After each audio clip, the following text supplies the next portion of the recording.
We may well be 80 miles from the sea, but Birmingham's land-based naval contingent from HMS Forward were very much in evidence as Birmingham continued its long tradition of celebrating Trafalgar Day.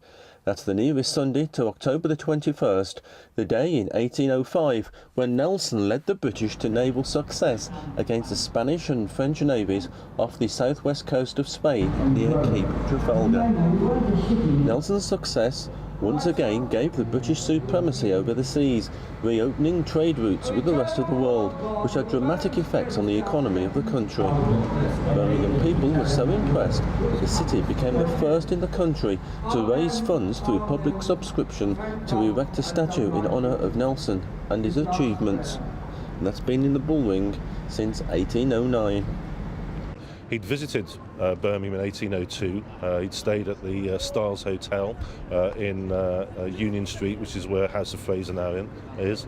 There's a plaque opposite, and people loved him. I mean, people in Birmingham during the Napoleonic Wars were starving because obviously Napoleon's navy was blockading Britain, so we couldn't get supplies. So people were starving. So his breaking of the Napoleonic navy meant that food could come into Birmingham.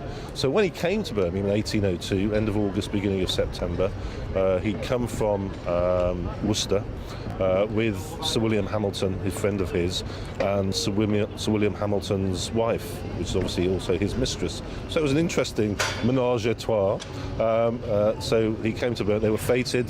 They went to see a play at the Theatre Royal in New Street, and as the Deputy Lord Mayor said in his speech, the people were so enamoured of Nelson that they unhitched the horses from the carriage and the men pulled him there themselves. So this is like, for whatever hero you have, whether it's David Beckham, whatever fantastic football supporter, the royal family, everyone he was seen as this demigod.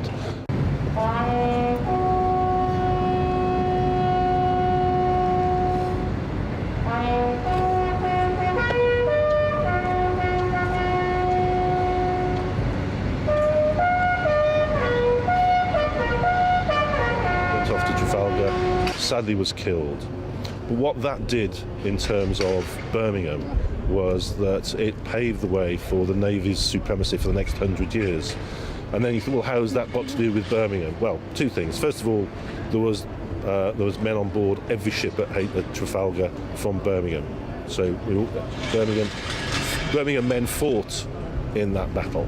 But in terms of what it means today, Birmingham would not have been could have become the big merchant trading city that it did become if we couldn't export our goods to all the corners of the world, and with obviously the protection of the Royal Navy. So that's what really Nelson did. He set up this supremacy for 100 years that really enabled Birmingham to become if there hadn't been Trafalgar and Nelson, the city of Birmingham would not have become the big city it became. So that's why it's important.